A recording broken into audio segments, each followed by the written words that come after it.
करने के बाद समंदर में पनडुब्बी का मलबा मिला। टाइटन पनडुब्बी के लापता होने के बाद से ही पूरी दुनिया में लोग उसमें सवार 5 लोगों की सलामती की दुआ कर रहे थे। पनडुब्बी 18 जून को टाइटैनिक जहाज का मलबा दिखाने के लिए कनाडा के न्यू फाउंडलैंड से रवाना हुई थी। लेकिन अमेरिकी कोस्ट गार्ड के मुताबिक समंदर में उतरने के कुछ देर बाद ही टाइटन पनडुब्बी में तेज धमाका हुआ था, जिससे उसमें सवार सभी 5 लोगों की मौत हो गई। ये पनडुब्बी 18 जून को कनाडा के न्यू फाउंडलैंड से रवाना हुई थी, लेकिन समंदर में उतरने के 2 घंटे बाद ही उसका संपर्क अपने जहाज से टूट गया। जैसे ही ये खबर सामने आई, अमेरिका और कनाडा की रेस्क्यू टीमों ने अटलांटिक महासागर में सबसे बड़ा अभियान शुरू कर दिया। बाद में ब्रिटेन और फ्रांस की नौसेना भी इस अभियान से जुड़ गई, लेकिन 5 दिनों तक समंदर में चप्पे चप्पे की तलाशी के बाद उन्हें टाइटन पनडुब्बी का मलबा टाइटैनिक जहाज के मलबे के नजदीक मिला। टाइटैनिक जहाज का मलबा कनाडा के न्यू फाउंडलैंड से 644 किलोमीटर दक्षिण में है और टाइटन पनडुब्बी का मलबा मिलते ही उसमें सवार सभी लोगों के मिलने की संभावना भी खत्म हो गई।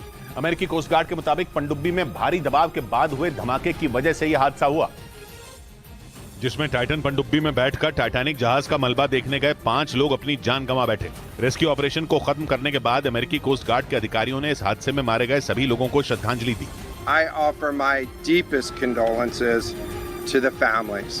टाइटन पनडुब्बी में 5 लोग सवार थे, जिनमें ब्रिटेन के कारोबारी हैमिश हार्डिंग भी थे, जो एयरक्राफ्ट कंपनी एक्शन एविएशन के चेयरमैन थे। उनके साथ पाकिस्तान के सबसे अमीर कारोबारी शहजादा दाऊद और उनके बेटे सुलेमान भी इस पनडुब्बी में सवार थे।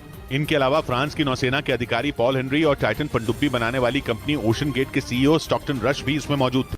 उधर अमेरिकी कोस्ट गार्ड का दावा है कि अटलांटिक महासागर में टाइटन पनडुब्बी का मलबा ढूंढने में रिमोट से चलने वाली मशीन ओडिसियस 6K ने बड़ी भूमिका निभाई। दावा है कि इस पनडुब्बी की तलाश में अटलांटिक महासागर का हजारों किलोमीटर का इलाका छान मारा गया और इसके लिए दुनिया भर से कई जहाजों को भी लगाया गया।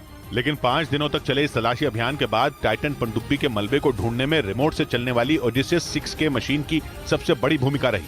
अमेरिकी कोस्ट गार्ड के मुताबिक इस मशीन को अमेरिका की एक कंपनी ने बनाया है, जो समंदर की सतह तक जाने में सक्षम है, और इसी मशीन ने 22 फीट लंबी टाइटन पनडुब्बी की तलाश में टाइटैनिक जहाज के आसपास के पूरे इलाके को छान मारा।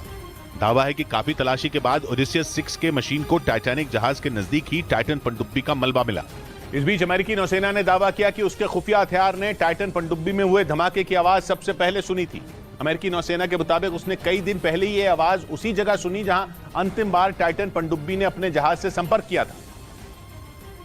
और इसके लिए अमेरिकी नौसेना ने एक ऐसे खुफिया उपकरण का इस्तेमाल किया जो समंदर की गहराइयों में किसी भी आवाज को आसानी से सुन सकता है। दावा है कि 18 जून यानी जिस दिन टाइटन पनडुब्बी 5 लोगों को लेकर टाइटैनिक जहाज का मलबा दिखाने के लिए रवाना हुई थी, उसी दिन अमेरिकी नौसेना ने अटलांटिक महासागर में धमाके की आवाज सुनी थी। लेकिन खबर है कि वो बिना सबूत किसी नतीजे पर पहुंचना नहीं चाहती थी। इसी वजह से अमेरिकी नौसेना ने ये बात छिपा कर रखी। मीडिया रिपोर्ट के मुताबिक अमेरिकी नौसेना ने जिस खुफिया उपकरण से धमाके की आवाज सुनी थी, उसका इस्तेमाल दुश्मन की पनडुब्बियों पर नजर रखने के लिए किया जाता है।